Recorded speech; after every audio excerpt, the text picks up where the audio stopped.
दोस्तों, crime thriller हमेशा से फिल्मकारों और दर्शकों का पसंदीदा जॉनर रहा है। उस पर जब ये किसी सत्य घटना पर आधारित हो तो मेकर्स के लिए सहूलियत बढ़ जाती है।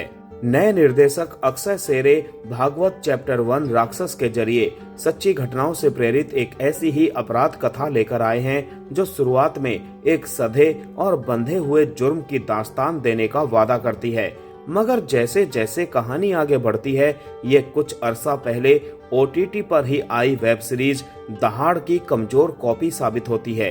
फिल्म की शुरुआत होती है सख्त लेकिन ईमानदार पुलिस अफसर विश्वास भागवत से, एक ऐसा इंसान जिसका अतीत दर्दनाक है और जिसने उसी दर्द को अपनी ताकत बना लिया है। इसी वजह से वो अपने काम में बेहद अनुशासन प्रिय और अपराधियों के प्रति निर्मम रवैया अपनाने वाला अफसर बन चुका है। मुजरिमों पर उसकी इस सख्ती के कारण उसका तबादला उत्तर प्रदेश के एक शांत से गांव में कर दिया जाता है, मगर ये तबादला उसके जीवन को हमेशा के लिए बदल देने वाला साबित होता है। भागवत को गांव में एक ऐसा केस मिलता है जो दिखने में साधारण गुमशुदगी जैसा लगता है लेकिन अंदर से बेहद खतरनाक है। मामला है पूनम मिश्रा के रहस्यमयी तरीके से लापता होने का। जैसे जैसे जांच आगे बढ़ती है ये एक लड़की की गुमशुदगी से निकलकर कई लड़कियों के अचानक गायब हो जाने की कड़ी में बदल जाता है।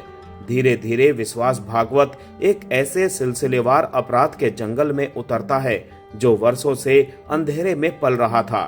जांच जितनी गहरी होती जाती है केस उतना ही उलझता जाता है, लेकिन अंततः सारे सुराग उसे एक ही शख्स की ओर ले जाते हैं। कहानी के दूसरे मोर्चे पर ये अपराधी है जो खुद को प्रोफेसर कहलवाता है, यानी जितेंद्र कुमार।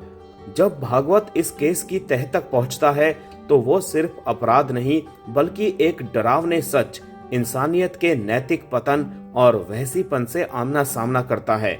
यह सच उसे भीतर तक झकझोर देता है। मगर क्या विश्वास भागवत उन गुमशुदा लड़कियों को बचा पाएगा? क्या वो उस खतरनाक अपराधी को पकड़कर सजा दिला पाएगा?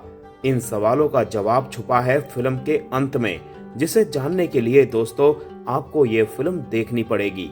दोस्तों, इसमें कोई दो राय नहीं कि सच्ची घटनाओं से प्रेरित इस कहानी का बीज बेहद ही मजबूत है। मध्यांतर तक जांच पड़ताल का हिस्सा दर्शकों को बांधे रखता है। हर सुराग, हर पूछताछ के साथ दर्शक भी पुलिस महकमे की तरह इस अपराध के नेक्सस में उलझता चला जाता है। लेकिन इंटरवल के बाद कहानी की पकड़ ढीली पड़ने लगती है। कथानक में वो कसावट और ताजगी नजर नहीं आती जो कि एक यादगार थ्रिलर में होनी चाहिए। कई मोड़ और स्थितियां पहले से देखी सुनी सी लगती है, जिससे रोमांच धीरे धीरे कम होता जाता है।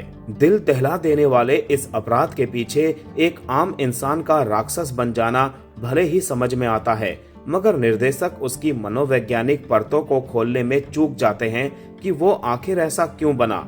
ये गहराई कहानी को और प्रभावशाली बना सकती थी। क्लाइमैक्स का कोर्ट रूम ड्रामा फिल्म की कमजोरी को और उजागर कर देता है, क्योंकि इसमें ना तो कोई भावनात्मक तीखापन है और ना ही तनाव का वो स्तर जो दर्शकों को सीट से बांधे रख सके। कहानी का इमोशनल आर्क भी सतही महसूस होता है, जिसकी वजह से दर्शक किरदारों से गहरा जुड़ाव महसूस नहीं कर पाता। हाँ, बनारस और रॉबर्ट्सगंज की लोकेशंस कहानी के लिए एकदम सटीक हैं। ये जगहें उस बेचैनी और गहराई को बढ़ा देती हैं जो फिल्म का मूड सेट कर देती है। अरशद वारसी और जितेंद्र कुमार जैसे दमदार कलाकार इस फिल्म की परफॉर्मेंस का मजबूत आधार बनते हैं। अरशद वारसी ने खौफनाक अतीत का बोझ ढोते हुए एक सख्त मिजाज, ईमानदार और अंदर से टूटा हुआ पुलिस अफसर विश्वास भागवत का किरदार बखूबी जिया है।